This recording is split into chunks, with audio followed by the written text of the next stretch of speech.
That great man, V.I. Lenin, at the turn of the century, wrote a book entitled Imperialism, the highest stage of capitalism. Is it? Imperialism, the highest stage of capitalism? Yes.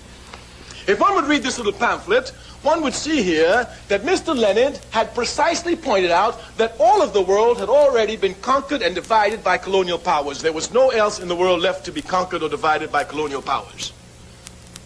This is the time when Zionism comes to rise.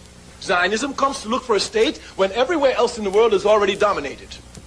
Thus, in order for Mr. Herzl to get a country for Zionists, what he did was to attach himself to imperialism, British imperialism in this case, quite specifically. Of course, as an African who suffered under the heels of British imperialism, I can have no love for it, and certainly I cannot love anyone who attaches themselves to it and attaches themselves to it for the foundation of a state and then call this a liberation movement. Liberation movements fight against imperialism, not with it. Clearly here.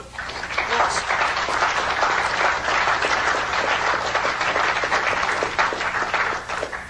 The legal foundation of the State of Israel is what is known as the Balfour Declaration.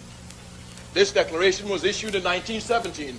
A man in the government of Britain named Balfour wrote a paper and promised the Jews a national home. The national home he promised them was an area which Britain was colonizing, Palestine. Palestine didn't belong to the British, just like Ireland doesn't belong to the British, even though they have troops there.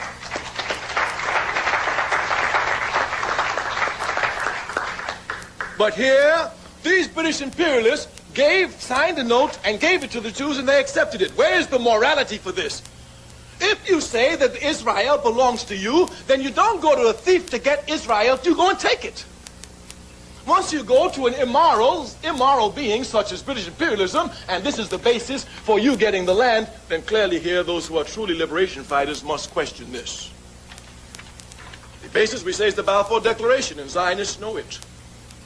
The Zionism is certainly not a liberation movement because it never fought against any imperialism. As a matter of fact, today, Zionism is the baby, child, and infant protector of imperialism in the Middle East. It carries out the interests of American imperialism. As a matter of fact, Zionism and American imperialism is like this. If our tax dollars would stop giving money to Israel, the state would sink tomorrow. And certainly no one can deny that American imperialism is the leading imperialist nation in the world.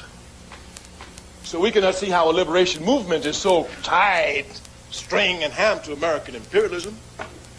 They work hand in hand with American imperialism. Thus they can hardly be a liberation movement. In addition to this, Zionism has nothing to do with anything religion, nothing. All religions are concerned with human beings after they die. That's what religions are for. Islam will tell you what happens to you when you die. As a matter of fact, this which forces you to live a good life so that after death you'll be able to enjoy the rewards of heaven. The same is true for Judaism. But Zionism says nothing about the individual after they're dead. They don't give a damn about you. The Zionism has nothing to do with religion at all. And one should not make the confusion here. The Palestinian state belongs to the Palestinian people. This is a fact.